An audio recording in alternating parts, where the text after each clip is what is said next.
Most of you study physics, I remember. Yeah. Who was it that did it? Every year. Okay, that's okay. That guy. All right. So, It's not that hard. most of you will be aware then that when we measure a distance, it can either be just a measurement of I travelled 10 metres from here to there, which is a scalar. Scalar or vector. Don't interrupt, please. Okay. Or what we're going to be focusing on in this topic is vectors, which means that I give you the distance, but I also have to tell you the direction. So that means that it is possible for me to start here at my desk. I could walk all the way around the room and come back to my desk. And that means that my displacement is actually 0. Because even though I have done a whole lot of distance that I've traveled, my displacement or the vector, my result in the end is that I actually went nowhere because I ended up where I started. Okay, so we have a couple of words here. We have scalars, which are the quantities that just have a magnitude or size, but no direction. They're the ones that we're used to dealing with most of the time in math. But now we want to branch out into vectors, which are quantities that have a magnitude, size, and we have to say the direction. So the first thing that we need to know is some of the notation that we're going to be using in this topic. If I want to consider the line joining the points A to B. Now when it says A to B, A is the starting point and I'm going to B, so you will notice that there is an arrow pointing towards the B. The A is when it's in that order, the A is what we call the tail of that vector, to B being the head of the vector where the arrow is going.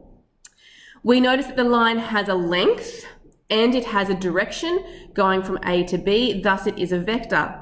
We can write vectors using different notation. If I want to call this vector A, then it could be written as any of the following.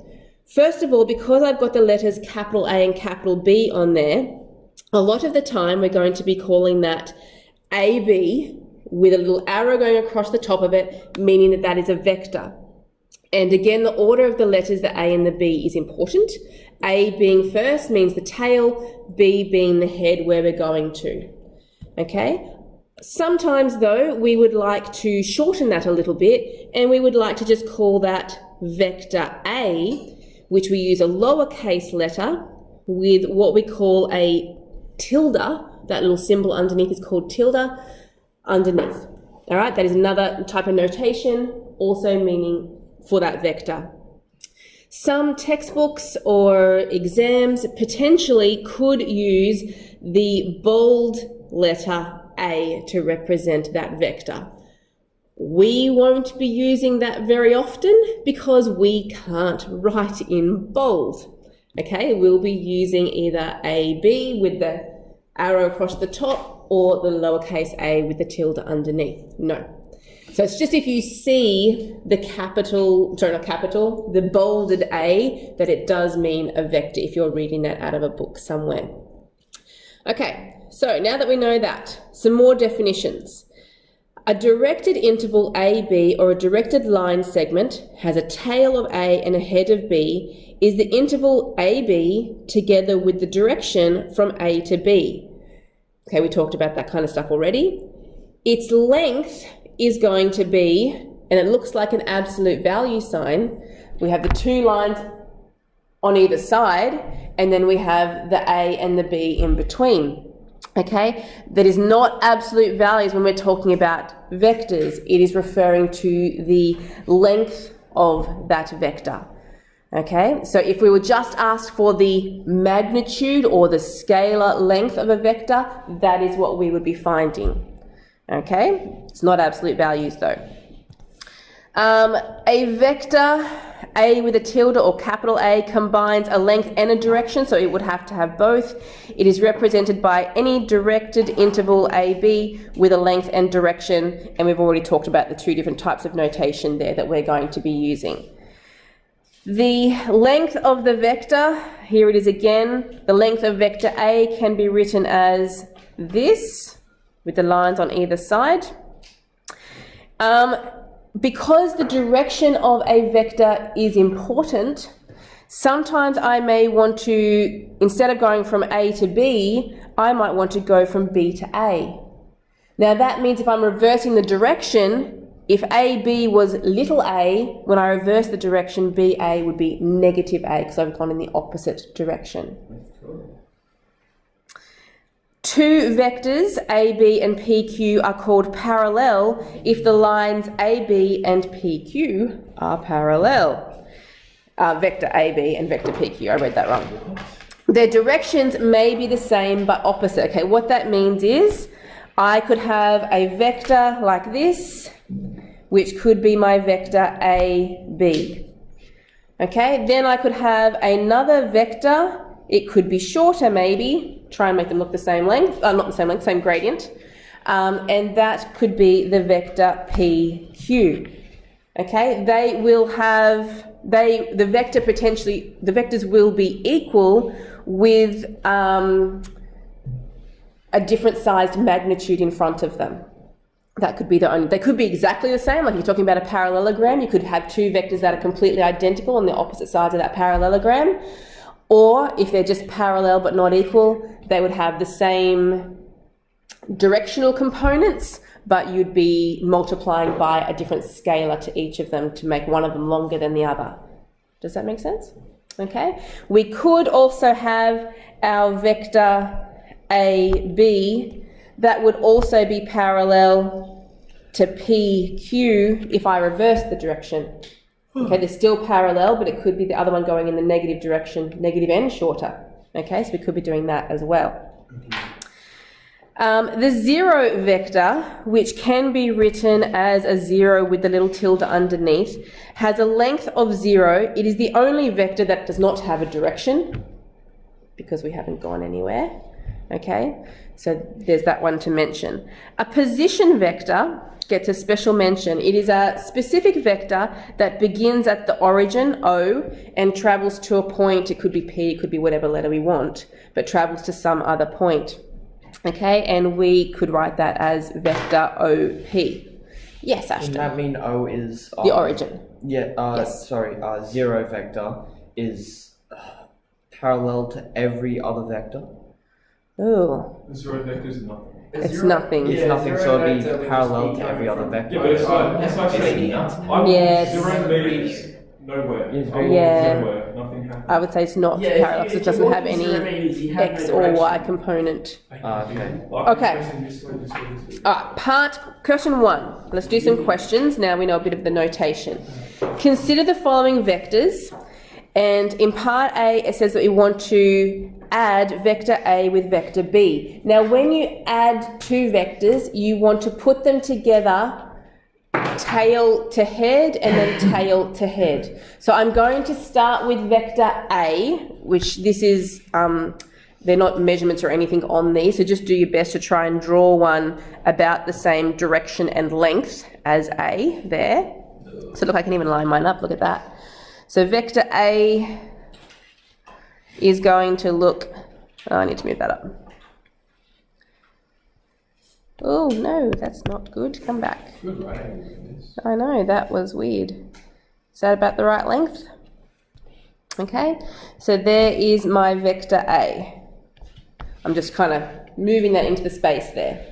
If I want to add vector B, picture that vector B over there, I just want to slide it across and put the tail of vector B on the head of vector A. So it's going to go approximately, as best we can, across this way. Okay, make it about the same length and same direction. So that would be vector B. Now by joining them, tail to head, then tail to head, the resulting vector, have you heard that word in physics? Resultant vector, yeah. So your starting point, remember that I'll draw it in red, I started down here. I've started down there at the tail of A, and I've ended up at here at the end of B, and sometimes when we call them resulting vectors, I like to put a double arrowhead on it to say that's my final result of those two vectors. You do that in physics? We don't do the double arrow. You don't do the double arrow. You don't have to. It's just something that I do. It just means that is my final vector when I add those two together. So that red line that I have drawn is vector A plus vector B. Okay, so I've added those two things together, putting them together, tail, head, then draw from the beginning to my final point. That is how you add those together. So now let's subtract them. Now I want to do vector A. So let's draw vector A again in this space.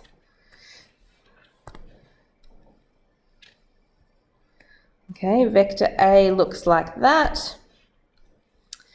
This time I want to subtract vector B. Now, vector B up here, if it's a positive B going kind of to the left there, that means if I want to do negative B, I actually have to turn it around and it's going to be going that way. So now let's move negative B down and join it up to our A that is there. Remember, we want to connect the tail. So it's going to come down like that. Okay, so that would be negative B. And then my result, starting from my beginning point, going to my final point, that would be my vector A minus B. Vector A minus vector B. The made vector B 2 centimeters and A are 1 inch. Okay, yes, you can measure them properly. So, yes, that'd be good. I don't know why I did. All right, one last one of these. I want to draw the vector negative 2A. So I know which way positive A is. So negative A, I'm going to have to reverse that direction if you want to draw it up here first. Negative A is going to be going that way. Negative in front. So I'm going to have two of them connected together. So here's my first one. That's going to be negative A. Oh, where's my tilde? It won't let me draw it with the ruler there. There we go, tilde. There's negative A. And then I need to join another one. Another negative A joined with it. So together, the whole way along that line, that whole thing, they should be on top of each other, but trying to show you that next to it, that is negative 2A. Tilde, don't forget your little tilde signs, it's very easy to forget them. I forgot them already. Okay. I drew them though. Okay, all right, so now we know how to connect up our vectors onto some other types of questions. Question 2. Let M be the midpoint of the side length BC in triangle ABC. So I'm going to draw a diagram. Here is my triangle. I'm going to call this A, B, and C. So I have triangle ABC. It says M is the midpoint of BC. So I'm going to try to, as best I can, find the midpoint here. I'm going to call that M. And I'm going to put a little marking there that is the same as that. Okay, that's what midpoint means. It says let BA be tilde B. So that means I'm going to, because that's got a direction on it, I'm going to put an arrow from B to A going that direction there. That's going to be vector B. And going from C to A that way is going to be vector C. Explain why vector BC is equal to vector B minus vector C. Okay, so if I am trying to find B to C, I'm starting at the point B, which is, I need another colour. I'm starting here at B, and I need to get to the point C. Now, we would love to just follow that straight line all the way through B, through the midpoint there, over to C, but I don't have any known lengths on those sides. So instead, I have to take a detour, and you can take any route that you like, adding vectors together to get from your start point to your final point. Okay, so the vectors that I do know, you can see the ones I've written in red, I know that starting from B, I could travel along the line BA, okay, and then I could add onto that the vector AC. Now, AC, BA is fine because the vector that I currently have there for BA, that is in the right direction. but keeping my tails and tips in the right way, to get from A to C, that is the wrong direction for the vector that I've been given. So I'm going to have to rewrite that as BA is going to stay the same, it's the right direction, but I'm going to have to subtract vector CA, because CA is the one that I know in the opposite direction. Yes? Still with me? Yeah. Isaac? Why can't like AC work? Because if you're going from BA to the next vector, which is AC, wouldn't that just be the same thing? It's going to be negative C. So all that's going to happen, which might be actually easier on the next line. So on the next line, BA is vector B, and all that I've done by reversing the AC to CA is point out that that needs to be a negative vector C when I put that with the next one. I'm going to add those down. Okay? All right, so I have explained algebraically there why BC, that's the first part, is equal to vector B minus vector C. Then it says, hence express BM in terms of B and C. Now BM, M remember was the midpoint. It's going to be half of the BC that I just found. So all I have to do is go, all right, BM, remember the order is important. I can't go MB. I'd have to mess around with minus signs if I did that. Okay, is going to be equal to half of vector BC. And so that's going to be equal to half of BC was vector B minus vector C. Okay, so I have found an expression for that. Might be helpful to put some of this stuff on the diagram, so we've got a whole bunch more things we're going to find. So that's this one here. BM is going to be half B minus C. Okay, so part B. Express MA. Alright, I'm going to have to draw that on my diagram. MA means I'm starting at M and I'm going to the A in terms of B and C. So starting with the M point, and I have to get to the A along sides that I already know, which is why I just drew this one that I just found on there. Because I can travel from M, I can travel down this side, and then I can travel up there to get to my point A. Oh. Yes? We know BM though. We know BM, but we're trying to find out what MA is. So to find MA, from there to there, I'm going to go in a not so direct route. I'm going to go there to there, because these two sides that I know. So could we do BM plus B? We've got to keep the order right though. Okay, so I'm starting with the M. I'm going to have to go from M to B first, and then I'm going to have to add to that the B to A. Now, MB is the negative version of BM, correct? So I can switch that to be a negative BM plus the BA. The BA is in the correct direction, so that's good. We can leave that one. So negative BM, looking from my answer in part A, that is equal to negative a half vector B minus vector C. And then I want to add on BA, which is vector B again. And we can expand that out and we can collect some vectors up there. So that's going to be negative a half vector B, minus and a minus will make a plus half vector C, and then I have a plus vector B. Minus a half, the collecting up the vector B's that are like terms, minus a half plus 1 will make a half vector B plus a half vector C. And we can leave it like that, or we could factorize the half out. Wait, oh. Okay, so that is now, maybe I won't draw them on the diagram, we get too busy on there. We now know from M to A. Okay, part C. Extend AM. This isn't there another part. Oh, is there on part? Oh, why is the formula B symmetric in B and C?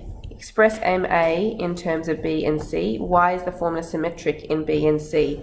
I think that's just because we've got, it doesn't matter, because they're adding B plus C is the same as C plus B. Wouldn't have mattered which one goes first. Weird wording. Yes. Okay, let's keep going on to C. Extend AM so that AM is equal to MX. Okay, we're going to extend AM, we're going to extend equal length coming out here, which I think is going to be about there. That is going to be my new point X. And I'm going to put little markings on there to show that those are the same. And express XA in terms of B and C. Now I'm going to connect all this up because I'm going to have to use some extra sides on here. All right, so XA.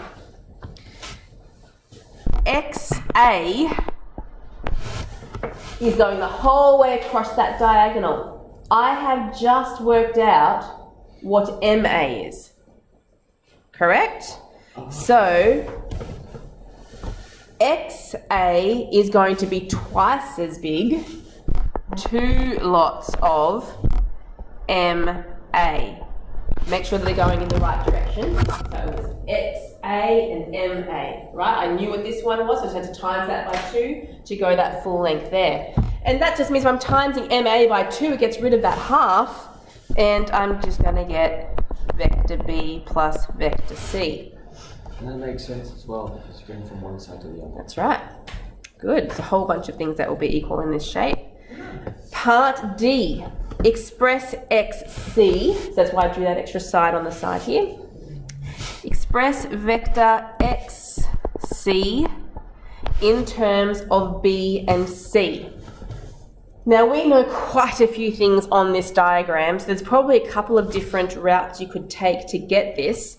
But if we're starting at vector X and I'm trying to get to vector C, I think the easiest, where were you going to go? I'm going to go back to A, vector C. Yeah, that's what I was going to do. So you can go from X to A and then from A to C. The other one you could do is go from X to M and M to C, because you know these little ones as well, but they're a little bit more messy. So let's use the nicer ones. So XC is going to be X to A plus A to C.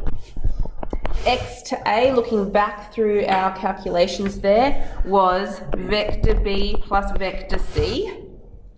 And A to C is negative vector C. Careful, careful, because the arrow goes from C to A. So if I want A to C, I've got to do negative, right?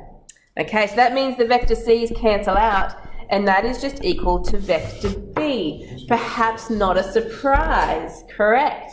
Because, well, this is part E now, it says, what geometric theorem have you just proven in part D?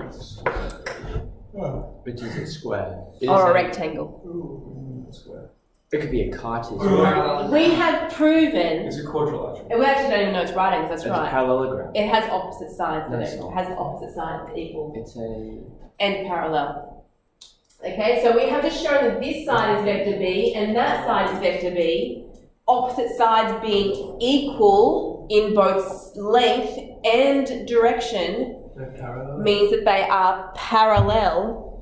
So it is going to be a parallelogram. It may be more than that. It may be a rectangle or a square, which to prove other things were equal as well.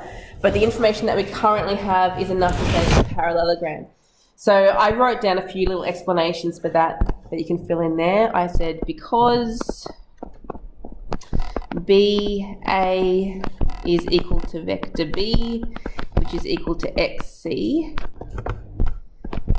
BA and XC are equal and parallel. That's the beautiful thing about vectors. If you show that they're the same, it means they're not only the same in size, they're also the same in direction. So, A, B, X, C is a parallelogram.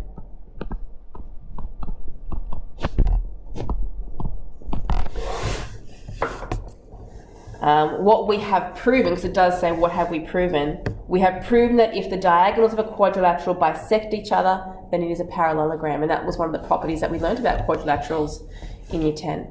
Okay, so I'll write that down as well.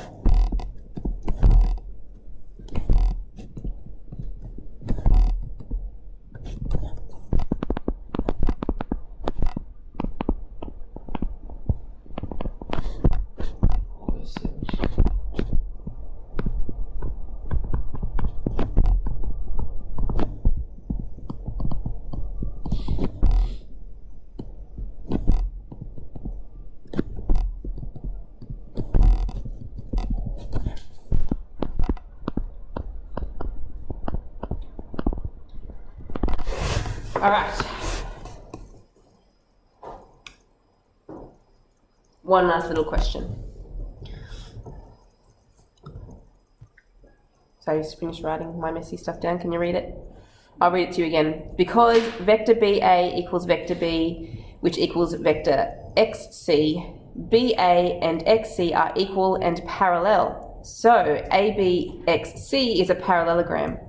We have proven that if the diagonals of a quadrilateral bisect each other, then it is a parallelogram. Okay, question 3.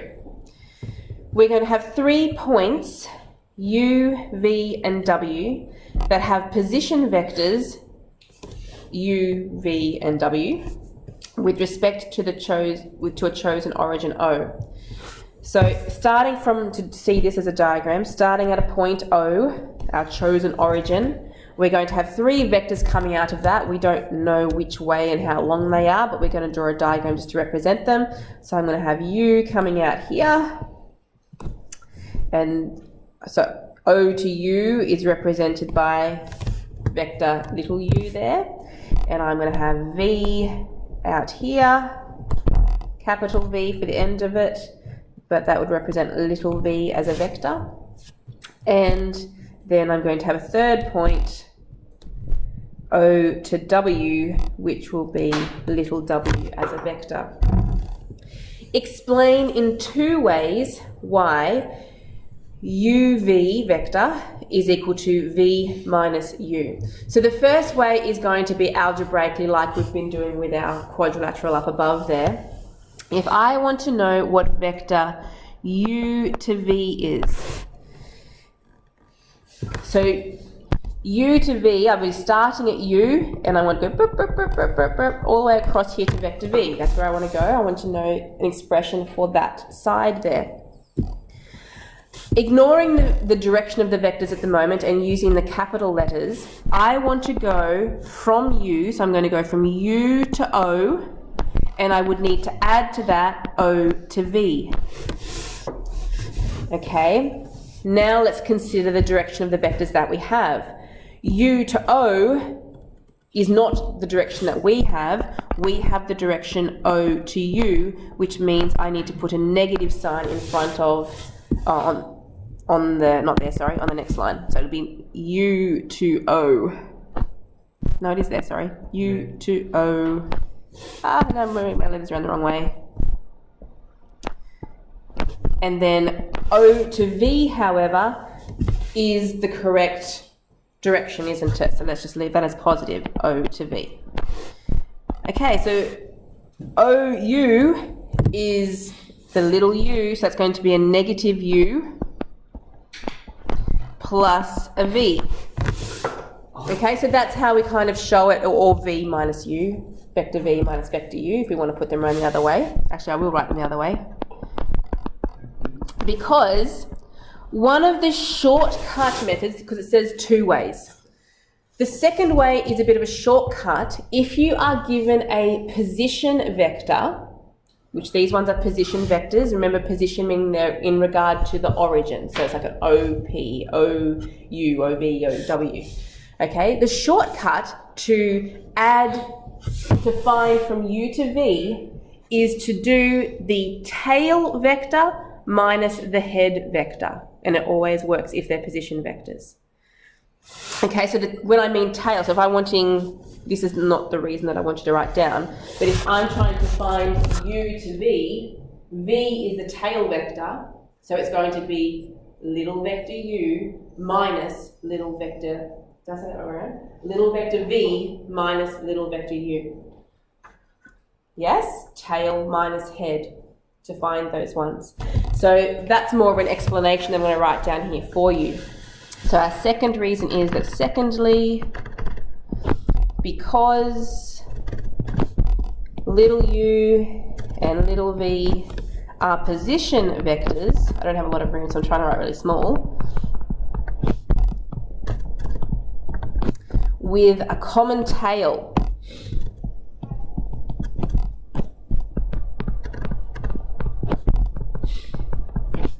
With a common tail at O. Is that because? Secondly, because u and v are position vectors with a common tail O, uv can be found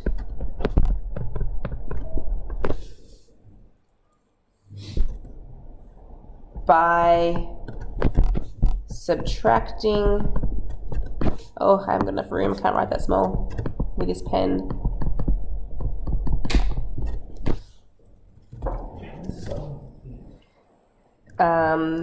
The head from the tail. Is that summon? Maybe I should just dictate. Let's say summon. Okay, secondly, because u and v are position vectors with a common tail O, uv can be found by subtracting the head from the tail. Sorry, it's hard to write with a big pen with a little space. Yeah, that's okay. Common tide. Okay, so just remember that as a shortcut. Hence, write down a condition on vector u, v, and w for where capital U, V, and W are to be collinear. What does the word collinear mean? They're all on the same line. Correct. So they're going to be collinear when W lies on vector UV. So if I take the first 2 points, U and V, it would mean that that line extended out, the W would have to be on that line as well. That means, i.e., when VW, so going from V to W, is a multiple of from U to V. Because they're parallel, they're going to have the same slope. I'm just trying to have something in the same direction continuing out through another point. Okay? So, thus, or then, I'm going to say thus, if I want to find vector VW using our shortcut now, VW, I could do tail minus head, right? That is going to be equal to a multiple of UV using the shortcut. Tail minus head would be V minus U, but it needs to be a multiple. That's UV, that needs to be a multiple of the other one. So we need to introduce a constant that we're going to multiply that by. And there's lots of different letters that you're going to see in there. Often you will see K is a common one, but this is another one, lambda. I like to put that one in there. So I thought I'd put that one in there for you. And that, we should just write next to that for some scalar lambda. Okay, so it's just a number. We'd be multiplying by 2. We could be multiplying by half. We could be multiplying by -3. Okay, but it's just some number there that we need to multiply by. If I'm trying to write down an expression for, I could get the W by itself because W was the extra point. Let's just leave vector W over here and add the minus V across the other side. So lambda vector V minus vector U, and then I want to add vector V across the other side. There we go.